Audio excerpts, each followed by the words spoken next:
আজকে দার্জিলিংয়ে আমাদের ডে 3। কাল আর পরশু আমরা যা যা স্পট ঘোরার ছিল আমরা গাড়ি বুক করে ঘুরে নিয়েছি। আজকে আমরা আর কোনো গাড়ি বুক করে রাখিনি। আজকে আমরা লোকাল মার্কেটটা একটু এক্সপ্লোর করে দেখবো, তার সাথে একটু শপিং করবো। দার্জিলিং এসেছি, একটু শপিং তো করতেই হবে, সবার জন্য একটু গিফটও নিতে হবে। আর তাছাড়া আমরা ম্যাপে দেখলাম যে লোকালে একটা স্পট আছে, ওটা আমরা যাইনি, তো ওটা আমরা পায়ে হেঁটে যেতে পারি, ওটাও ঘুরে আসবো। এখন 7:40 বাজছে। আমরা এবার বেরোবো, রেডি হয়ে ভিডিওটা দেখতে থাকো। আমরা বেরিয়ে পড়েছি। আমাদের হোটেলটা ছিল অ্যাকচুয়ালি একদম ম্যালের কাছাকাছি। তো গুগলে সার্চ করে দেখেছি যে ম্যালের কাছে দুটো কাঞ্চনজঙ্ঘা ভিউ পয়েন্ট আছে। তো আমরা সেই ভিউ পয়েন্টের উদ্দেশ্যে এখন বেরিয়েছি।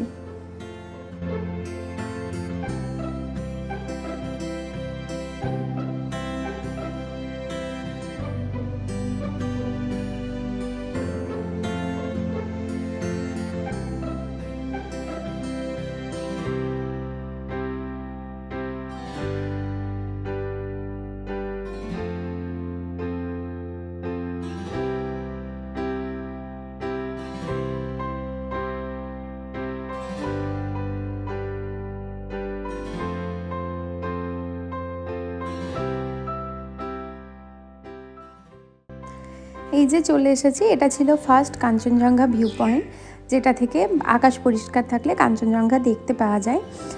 কিন্তু আমরা যখন যাই তখন পুরো মেঘে ঢাকা ছিল, কোনো কাঞ্চনজঙ্ঘা দেখতে আমরা পাইনি। তবে ওয়েদারটা এত সুন্দর ছিল, খুব ভালো লাগছিল। আর ওখানে একজন চা কফি বিক্রি করছিল, তো ওখানে বসে বসে একটু চা কফি খেলাম আর কিছুক্ষণ এখানে ঠান্ডা ঠান্ডা ওয়েদারটা এনজয় করি।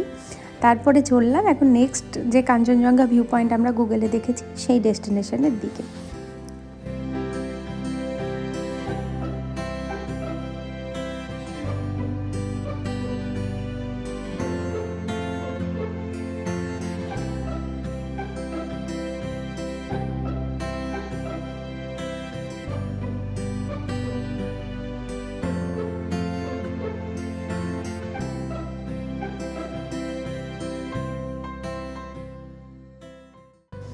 এটা ছিল নেক্সট কাঞ্চনজঙ্ঘা ভিউ পয়েন্ট। এখানেই আমরা কাঞ্চনজঙ্ঘা দেখতে পাই। অ্যাকচুয়ালি আমরা টাইগার হিল যাইনি, কিন্তু এখান থেকেই আমরা কাঞ্চনজঙ্ঘার পিক পয়েন্টটা দেখতে পাই। খুব ভালো লেগেছে।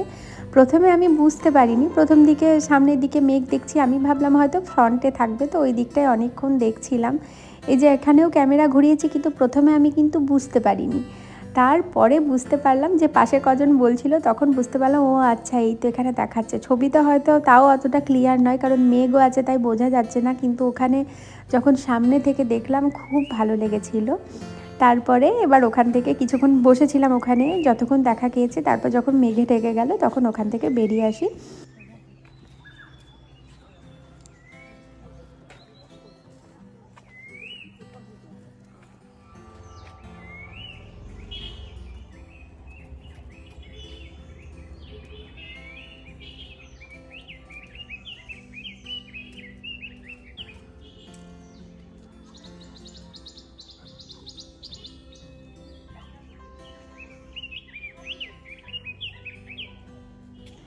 এই সুন্দর ভিউ আর এই পাখির কিচিরমিচির শব্দ আমাকে তো জাস্ট মুগ্ধ করেছে, তাই আমি তোমাদের সাথে শেয়ার না করে পারলাম না, তাই চুপ করে গেলাম ওখানে।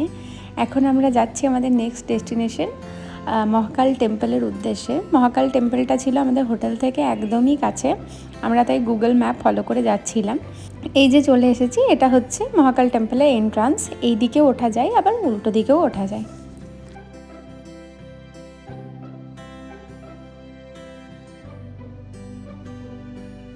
মহাকাল টেম্পলটা অনেকটা ওপরে, তাই উঠতে খুব কষ্ট হবে। যাদের পায়ের সমস্যা আছে তাদের তো আরোই কষ্ট হবে এখানে। তবে ঘোড়ার পিঠে চড়েও অনেকে ওপরে ওঠে। আমরা হেঁটেই গেছিলাম, কিন্তু অনেকটা থেমে থেমে রেস্ট নিয়ে নিয়ে আমি উঠেছি। পুরো পথটা তো আমি তোমাদেরকে দেখাতে পারিনি ভিডিওতে, তবে যতটাই দেখেছি তাতেও আশা করি তোমরা বুঝতে পারবে যে মহাকাল টেম্পলটা কতটা ওপরে।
กับอินโนเวทีฟด้วยแก้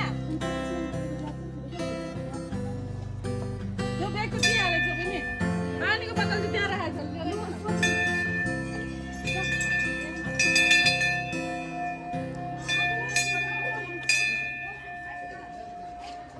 এই যে এইটা হচ্ছে মন্দিরের এন্ট্রান্স। এবার এখান থেকে আবার রাইট সাইডে গিয়ে ওপরে উঠে গেলে ওপরে ছোট ছোট অনেক মন্দির আছে, বিভিন্ন ঠাকুরের মূর্তি আছে। আবার এদিকে বাঁ দিকে তোমার নিচে নামাও যায়, ওখানেও একটা গুহার ভেতরে ঠাকুর আছে। আর এই যে লেফট সাইডে দেখছো, এখানে তোমরা জুতো খুলে রাখতে পারো, আবার তোমরা টাকা দিয়েও জুতো রাখতে পারো। এখানে বাদর টাদর আছে, তাই জুতো নিয়ে চলে যেতে পারে। আবার জুতো পরেও অনেকে ভিতরে যাচ্ছে দেখলাম, তো সেটা তোমরা তোমাদের পছন্দ মতো করতে পারো। চলো এবার তোমাদের সাথে আমিও পুরো টেম্পলটা একটু ঘুরে দেখি।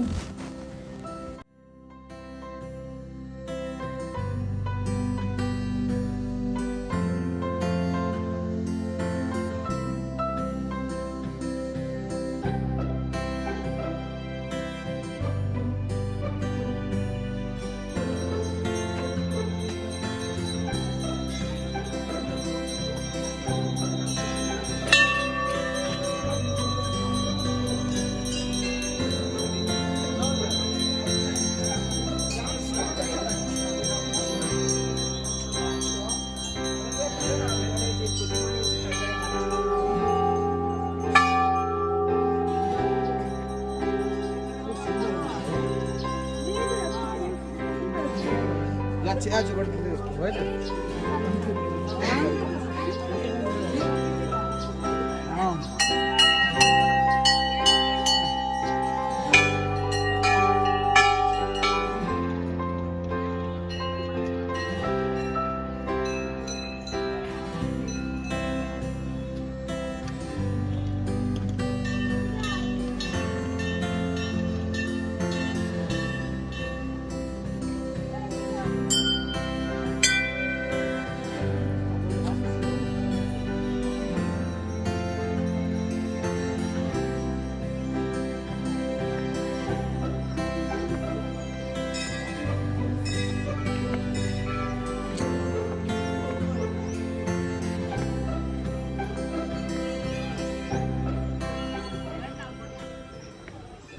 মন্দির ঘোরা হয়ে গেছে, এবার নিচে নেমে যাচ্ছি।